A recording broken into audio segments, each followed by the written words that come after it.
Genghis Khan. The Mongol Empire was established by Genghis Khan, who governed it from 1206 until his passing in 1227. Genghis Khan, a name that probably means universal ruler, was given to the man who was born Temujin when he united the Mongol tribes. He was utterly merciless against his adversaries and, according to medieval chroniclers, millions of innocent people were killed during his terror operations. Before attacking Song China, Genghis Khan attacked the Xi and Jin empires. His nimble soldiers advanced in the other direction and swept into Persia, Afghanistan, and even Russia. Although he had a frightening reputation, Genghis Khan was a capable leader who gave the Mongols access to writing, established their first legal system, encouraged commerce, and offered religious freedom by allowing all religions to be practiced freely across the Mongol kingdom. Genghis Khan laid the groundwork for an empire that would eventually rule over 1/5 of the planet under his descendants. Early years. The, sometimes fictional, secret history of the Mongols, portions of which probably belong to the first half of the 13th century, as well as later Chinese and Arab sources, tell the life of Genghis Khan. He was called Temujin, Temujin, at birth after a Tatar prisoner and was born to noble parents. The exact birth date is unknown. Some academics suggest 1162 and others 1167. According to legend, the baby was born with a blood clot on his right hand as a foreboding sign of what was to come. Holin was the name of Temujin's mother, and his tribal leader father, Yishoge, planned for his son to wed Borte, also known as Borte, a descendant of Dei Sessen, a powerful Mongol leader, but this arrangement was thwarted when Temujin's father was poisoned by a competitor. Temujin could not keep his father's supporters loyal because he was just 9 or 12 years old at the time. He and his mother were thus left to perish on the Asian steppe. The pariah family, though, did their best to scavenge and survive off the land. The situation worsened when a rival clan had kidnapped the young Temujin, possibly as a result of Temujin killing one of his elder half-brothers, Bektur, who most likely stood for a competing branch of the family that had adopted Yishoge's tradition. Fortunately, Temujin was able to flee during the night. He then gathered the handful of his father's faithful supporters around him and teamed up with Togril, the chief of the Karat, a tribe that his father had previously assisted. Then Temujin married Borte, his bride-to-be from a previous engagement. Temujin soon defeated neighbors and his army swelled thanks to his leadership skills and martial prowess. Conflicts were fierce, and one tribal leader gained notoriety for cooking his prisoners in 70 big cauldrons. The majority of the many nomadic tribes who roamed the plains of Central Asia were made up of various but connected clans. But Temujin proved irresistible and was able to bring them together by forging a web of alliances amongst them. Through a combination of diplomacy, kindness, and his own merciless use of power and penalties, Temujin established himself as the dominating leader. Tribes that were defeated were occasionally forced to join his army or were executed man to man. Temujin, who was brave himself in combat, was known for rewarding the valor of the vanquished. He notably made a man named Jib one of his generals after Jib survived a cavalry assault and shot an arrow that killed Temujin's own horse. Khan the Great. Temujin conquered opponents including the Tartars, Karaids, Naimans, and Merkids over the course of around 10 years as his army grew in size. In 1206 the Mongol Confederation convened at the Karulin River and publicly proclaimed Temujin their leader. He was given the name Genghis Khan, which is said to signify universal leader. The goal was to use this power base in conjunction with the traditional horseback and archery abilities of the Mongols to not only defeat traditional competitor neighboring nations but also to create an empire that could eventually invade China, the richest state in Asia. Although it's possible that Genghis didn't start out with this goal, it did come to pass. Genghis would stick tight to his roots and continue to dwell in a sizable movable wool felt tent or yurt despite his now exalted status. In fact, when the Mongol Empire rose to power, these nomads had not created cities or communities, but instead often traveled between pastures in accordance with the seasons. However, the Great Khan did not always look backwards, and he commanded that the Mongol language, which had hitherto only been spoken, be written using the Uyghur Turkic alphabet. As a result, a legal code known as the Yasa could now be created, including, among many other things, a list of the penalties for certain offenses. Another breakthrough was the creation of a postal system that allowed horse-riding messengers to swiftly transport messages over great distances and who were given access to frequent stops for rest, food, and horse changing. When military intelligence needed to be shared swiftly during campaigns, the network would be of great use. By eschewing the Mongol custom of creating divisions based on tribes, which may later fracture owing to centuries-old conflicts, Genghis also increased the security of his army. The Great Khan established and then increased his elite bodyguard, the Kesiktan, from 800 to 10,000 soldiers in order to more effectively safeguard his personal position. The broad makeup of the corps and the fact that its members were chosen from the sons and brothers of his top commanders have always served to assure their allegiance. Later, in exchange for special treatment when it came to battle loot, its members vowed unwavering fealty to the Khan. Many of its members also gained significant administrative positions in the occupied lands. Mongol combat.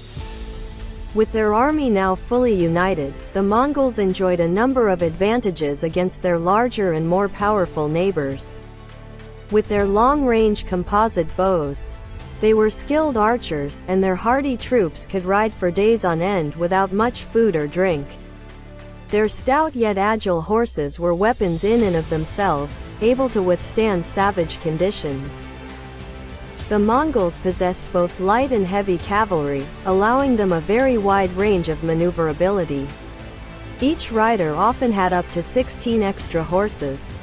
Additionally, the Mongols never passed up the chance to use the strategies and technologies of their adversaries.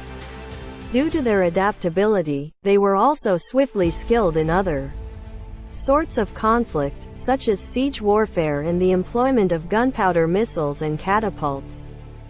They not only brought fierce mobility to Asian warfare.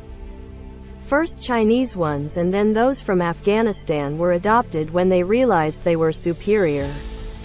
As the Khan's ministers and commanders came from almost 20 different countries, assimilating the abilities and inventions of others became a strength in general. Genghis Khan also had the benefit of knowing how to take advantage of the opponent's internal conflicts and rekindle ancient rivalries in order to undermine enemy coalitions. This knowledge was frequently obtained via spies and traitors. Finally, because Mongol combat was created solely to obtain spoils, motivation was great. Additionally, successful commanders might anticipate claiming huge tracts of land to administer as they liked, while the Great Khan himself collected tribute from kings who were allowed to maintain their positions of authority as Mongol vassals. In other words, the Mongol hordes were going to be extremely hard to resist once they were mobilized. Imperial Mongol rule. The state of Jin. In 1205, 1209, and 1211, Genghis launched invasions against the Jin kingdom, also known as the Jurchen Jin dynasty, 1115 to 1234, and the Yellow River Plain, with the final assault including two Mongol armies of 50,000 soldiers each. Although the Jurchen were able to field 300,000 soldiers and 150,000 cavalry, and they controlled the majority of northern China, the Mongols' high-speed tactics showed that size wasn't everything. Genghis would brutally sack a city before fleeing so that the Jin could recover it and cope with the ensuing devastation. Even the same city was subjected to this method many times. Another tactic was capturing one city, destroying it, and killing every resident before warning other cities that the same would happen to them if they did not submit right away. Terrorist actions included the use of prisoners as human shields.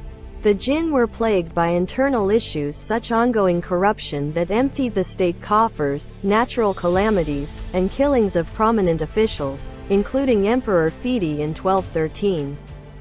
To add to their miseries, faced with a terrible option, the Jin kings were driven to flee south, agree to a peace treaty, and pay tribute to the Great Khan in 1214.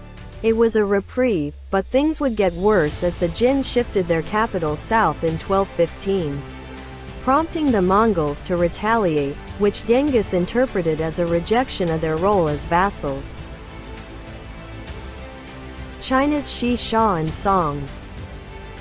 The Great Khan repeated his attacks against the Tangut realm of Shi Sha, also known as Shi Sha, 1038–1227, in northern China in 1215. The Chinese Song dynasty, or Song, 960–1279. The fourth player in this game of empires, allied with the Khan rather than the Jin to establish a valuable buffer zone between themselves and the Mongols. It's true that the Jin and Song had been at war with one another for the preceding century, and the Song had even given tribute to the Jin to lessen its incursions. Over the following 10 years, the Mongols continued to assault China, destroying almost 90 cities in 1212–1213 alone.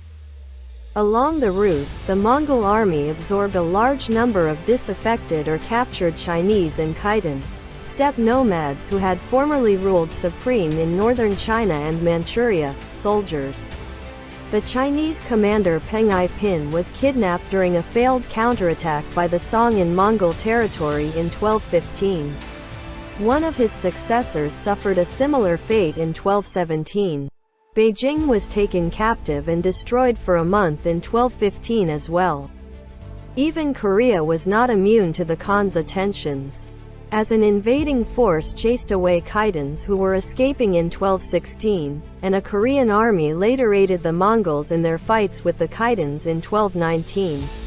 After a brief period of relative peace, the Mongols resumed their advance, assaulting China in 1234 and Korea once more in 1232. This led to the end of the Jin Empire. It was clearly obvious that they would not be content until they had ruled all of East Asia.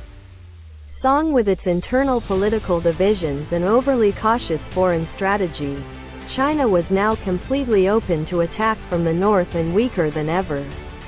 It was only a matter of time until the Mongols brought about China's downfall as well. European Asia.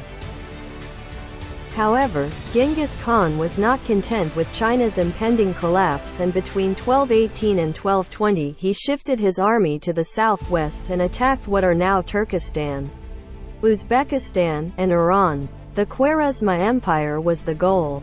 The Shah of Khwarezma had the diplomats killed when Genghis dispatched a diplomatic delegation to demand that the Shah surrender to his rule.